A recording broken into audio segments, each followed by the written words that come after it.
Kisah sahabat mulia Abu Ubaidah bin Al-Jarrah. Rasulullah Shallallahu Alaihi Wasallam berkata, setiap umat memiliki orang yang terpercaya, dan orang yang terpercaya dalam umat ini ialah Abu Ubaidah. Abu Ubaidah memiliki wajah yang tenang, paras yang berwibawa, badan yang kurus, perawakan yang tinggi, serta alis yang tipis. Sedap dipandang mata, enak untuk dilihat, dan damai terasa di hati. Abu Ubaidah juga adalah orang yang ramah, rendah hati, dan pemalu. Namun dalam keadaan darurat, Abu Ubaidah laksana singa yang siap menerkam mangsanya. Dia laksana mata pedang yang amat indah dan berwibawa, serta tajam dan dapat membabat layaknya pedang. Dialah pemimpin umat Muhammad, Amir bin Abdullah bin Al-Jarrah. Abdullah bin Umar pernah menggambarkan sosoknya. 3 orang dari suku Quraisy yang paling terkemuka, memiliki akhlak yang paling baik, paling pemalu. Kalau mereka berbicara denganmu, mereka tidak akan berdusta. Dan kalau kau berbicara dengan mereka, mereka tidak akan mendustaimu. Ketiganya ialah Abu Bakar As-Siddiq, Utsman bin Affan, dan Abu Ubaidah bin Al-Jarrah. Abu Ubaidah adalah termasuk orang pertama yang masuk Islam. Dia masuk Islam sehari setelah Abu Bakar memeluk Islam. Abu Ubaidah memeluk Islam karena jasa Abu Bakar. Abu Bakar mengajak Abu Ubaidah, Abdurrahman bin Auf, Utsman bin Affan, dan Al-Arqam bin Abi Al-Arqam. Mereka datang menghadap Nabi dan mengucapkan kalimat syahadat di hadapan beliau, dan mereka semua menjadi pilar pertama kerajaan Islam yang agung.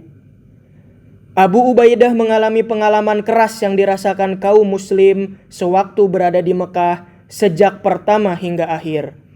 Dia juga merasakan penderitaan kaum muslim pada masa-masa awal atas segala penderitaan, sakit, dan kesedihan yang tidak pernah dirasakan oleh para pengikut agama di muka bumi ini. Namun, Abu Ubaidah tetap teguh menghadapi ujian ini dan selalu menaati dan membenarkan Allah dan Rasul-Nya dalam segala keadaan. Namun, ujian yang diderita oleh Abu Ubaidah pada Perang Badar adalah penderitaan yang tak dapat dilukiskan oleh siapapun. Pada Perang Badar, Abu Ubaidah menyerang di antara barisan dengan begitu berani dan tak gentar sedikit pun. Kaum musyrik menjadi takut. Dia berputar-putar di medan perang seolah-olah tidak takut mati. Para penunggang kuda suku Quraisy menjadi gentar dan mereka berusaha menjauhi Abu Ubaidah setiap kali mereka bertemu. Namun ada seseorang di antara mereka yang selalu mengajak duel Abu Ubaidah kemana saja dia pergi. Dan Abu Ubaidah sendiri selalu menghindarinya. Orang itu terus mendesak dan menyerang, namun Abu Ubaidah selalu menjauhinya. Orang itu akhirnya menutup semua jalan bagi Abu Ubaidah dan berdiri membatasi ruang gerak Abu Ubaidah. Ketika Abu Ubaidah sudah merasa geram, dia menebaskan pedangnya ke kepala orang itu hingga terbelah dua. Dan akhirnya orang itu tewas di hadapan Abu Ubaidah. Tidak usah kita tebak siapakah orang yang dibunuh oleh Abu Ubaidah tersebut. Kita akan merasa pusing ketika kita tahu bahwa orang yang tewas tersebut adalah Abdullah bin Al-Jarrah, yaitu ayah dari Abu Ubaidah sendiri. Abu Ubaidah tidak membunuh ayahnya, tetapi dia membunuh kemusyrikan ayahnya tersebut. Allah Subhanahu wa Ta'ala menurunkan ayat tentang Abu Ubaidah dan ayahnya yang berbunyi, Kamu tidak akan mendapati suatu kaum yang beriman kepada Allah dan hari akhirat, saling berkasih sayang dengan orang-orang yang menentang Allah dan Rasul-Nya, kendati orang-orang itu ayah-ayah, atau anak-anak, atau saudara-saudara, ataupun keluarga mereka. Mereka itulah orang-orang yang Allah telah menanamkan keimanan dalam hati mereka dengan pertolongan yang datang daripadanya, dan dimasukkannya mereka ke dalam syurga yang mengalir di bawahnya sungai-sungai. mereka kekal di dalamnya. Allah ridho terhadap mereka dan mereka pun merasa puas terhadap limpahan rahmat-Nya. Mereka itulah golongan Allah. Ketahuilah, sesungguhnya golongan Allah itulah golongan yang beruntung. Quran Surat Al-Mujadilah ayat 22. Bagi Abu Ubaidah, ini bukanlah hal yang menakjubkan. Kekuatan imannya kepada Allah dan pembelaannya kepada agama serta amanah kepada umat Muhammad telah mencapai kedudukan yang dicita-citakan oleh jiwa yang luhur di sisi Allah.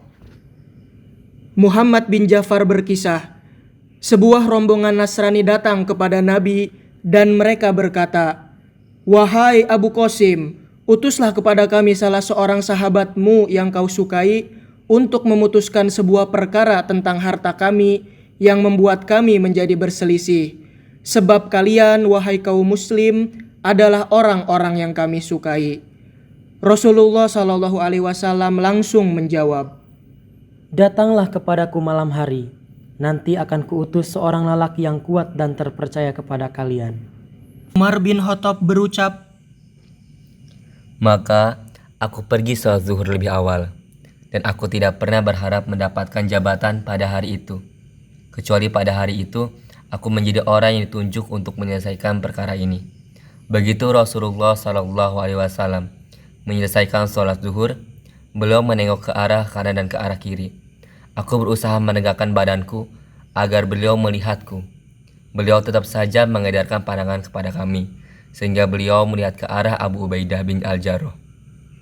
Beliau langsung memanggilnya seraya bersabda, Datangilah mereka, putuskan perkara yang mereka perselisihkan dengan benar. Dan akhirnya Abu Ubaidah pergi ke tempat mereka. Abu Ubaidah turut serta bersama Rasulullah dalam semua perang sejak dia mengenal Rasul hingga beliau wafat.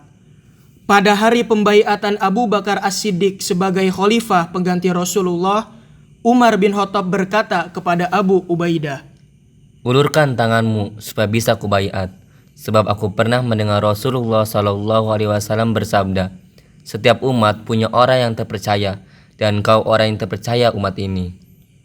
Aku tidak akan maju ke hadapan seorang laki-laki yang diperintahkan Rasulullah untuk menjadi imam sholat dan kami mempercayainya sampai Rasulullah SAW wafat. Jawab Abu Ubaidah. Kemudian Abu Bakar As-Siddiq pun dibaiat sebagai khalifah pengganti Rasulullah. Dan Abu Ubaidah adalah penasihat dan sahabat Abu Bakar yang terbaik dalam masalah kebenaran. Kemudian Abu Bakar menyerahkan khilafah kepada Umar bin Khattab. Abu Ubaidah juga tunduk dan taat kepada Umar. Dia tidak pernah melanggar perintah Umar kecuali hanya satu kali saja. Itu terjadi saat Abu Ubaidah bin Al-Jarrah sedang memimpin pasukan muslim di negeri Syam dari satu kemenangan ke kemenangan yang lain, sehingga Allah berkenan untuk menaklukkan semua daerah Syam di bawah komando Abu Ubaidah. Pasukan yang dipimpinnya berhasil menaklukkan sungai Efrat di daerah timur dan Asia Kecil di utara. Pada waktu itu, di negeri Syam sedang mewabah penyakit taun yang belum pernah diketahui oleh orang-orang pada saat itu sebelumnya. Penyakit tersebut berhasil membunuh banyak manusia. Maka Umar bin Khattab berniat mengirim seorang utusan kepada Abu Ubaidah dengan membawa surat yang berbunyi, Aku memerlukan bantuanmu tanpa sanggahan sedikit pun darimu. Kalau suratku ini kau terima pada malam hari, maka aku minta kau untuk segera datang menghadapku tanpa perlu menunggu subuh. Kalau suratku ini kau terima pada waktu siang, ku minta kau segera datang tanpa perlu menunggu senja tiba. Ketika Abu Ubaidah menerima surat Umar Al-Faruq, dia berkata, Aku memahami maksud Amirul Mukminin terhadap diriku. Dia menginginkan aku tetap hidup biarpun yang lain binasa. Lalu Abu Ubaidah menulis surat balasan untuk Amirul Mukminin yang berbunyi, Wahai Amirul Mukminin, aku memahami tujuan terhadap diriku. Aku sekarang sedang bersama prajurit-prajurit muslim dan aku tidak mau menghindari diriku dari penyakit yang mereka derita. Aku tidak mau meninggalkan mereka sehingga Allah menentukan keputusannya bagi diriku dan bagi mereka. Kalau suratku ini sudah sampai kepadaku, maka biarkanlah aku dan izinkan aku untuk tetap tinggal di sini. Saat Umar bin Khattab membaca surat Abu Ubaidah, dia serta-merta menangis. Orang-orang yang berada di sekelilingnya bertanya, sebab mereka merasa heran dengan tangisan Umar yang begitu keras. Apakah Abu Ubaidah sudah meninggal, wahai Amirul Mukminin? Tidak, tapi maut sudah mengintainya. Jawab Umar bin Khattab. Dugaan Umar bin Khattab benar, sebab selang beberapa hari Abu Ubaidah terkena penyakit taun. Pada saat-saat terakhirnya, dia berwasiat kepada pasukan muslim.